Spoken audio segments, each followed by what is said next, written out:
பாதுகாப்பாராம். கர்த்தருக்கு மகிமை உண்டாகட்டும். நம்ம நம்ம பகுதிக்குள்ள, அதனாலதான் நம்ம நம்ம நம்ம இருக்கிற பகுதிக்காக நம்ம ஜெபிக்கணும். நம்ம தினந்தோறும் ஜெபிப்போம். நம்ம மாவட்டத்துக்காக ஜெபிப்போம். நம்ம தேசத்துக்காக ஜெபிக்கிறோம். நம்ம தேசத்துக்குள்ள நுழையும் போதே சில காரியங்களை அங்க அரெஸ்ட் பண்ணிடுவாரு. இங்கேயா தமிழ்நாட்டுக்குள்ளே நுழையுத அப்படின்னு.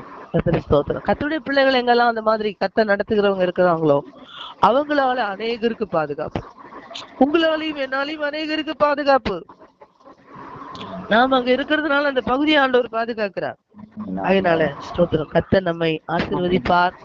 அவர் நம்மை பசுமையாக வைத்திருக்கிறார். நம்மை அழகாக வைத்திருக்கிறார். நம்மை ஆசீர்வாதமாக வைத்திருக்கிறார்.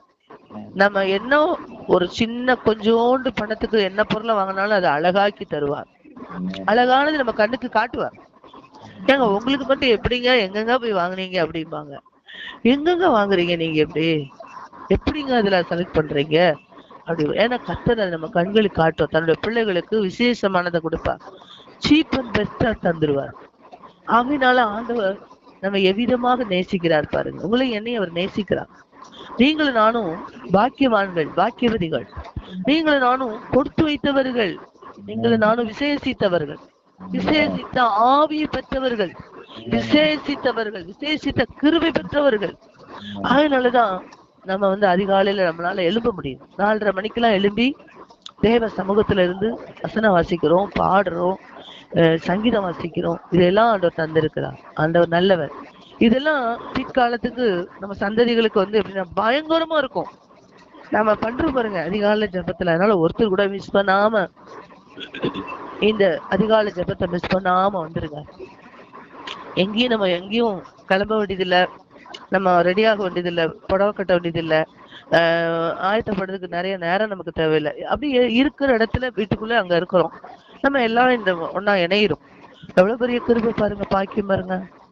கர்த்தருக்கு ஸ்தோத்திரம். அப்ப நம்ம அந்த ஒரு தருணத்தை நம்ம பயன்படுத்தி கொள்வோமானால், நம்ம இணைந்து ஜெபிப்போமானால், நம்ம ஆவியில இணைகிறோம், ஆவியினால இணைக்கப்படுகிறோம்.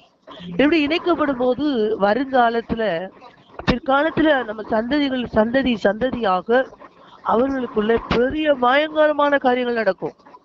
வருகிற காலங்கள் பொல்லாதது. இன்னும் நிறைய காலங்கள் இருக்கு. அதாவது என்ன காலம்?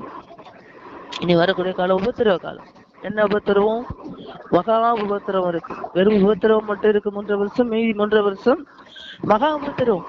இந்த உபத்திரவ காலங்கள்ல எல்லாம் நம்ம சந்ததிகள் எப்படி இருப்பாங்கன்னா, இருப்பாங்களே யோசிச்சு பார்ப்பேன்.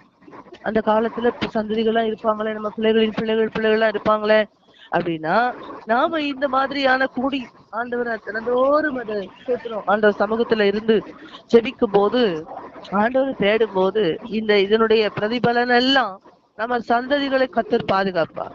நம்ம சந்ததிகள் மேல அவைகள் பயங்கரமா இருக்கும். பயங்கரமா அந்த உபத்திரவெல்லாம் வரும்போது நம்ம எரேமியா 17வது அதிகாரம் 8வது 9வது வசனத்தை நான் அப்படியே ஞாபகப்படுத்துவேன்.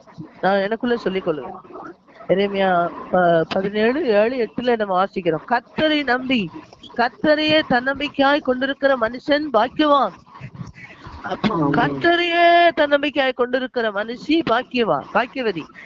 அப்ப நம்ம சந்ததிகள் நம்ம பண்ற ஒவ்வொரு நாளும் நம்ம ஜெபிக்கிற ஜெபம், ஆண்டவரோடு காத்திருக்கிற நேரம், இவைகள் எல்லாம் பதிவாகுது. அதெல்லாம் சேமிப்பாகி நம்முடைய சந்ததிகளுக்கு அவைகள் ஆசீர்வாதமாக கடந்து வருகிறது.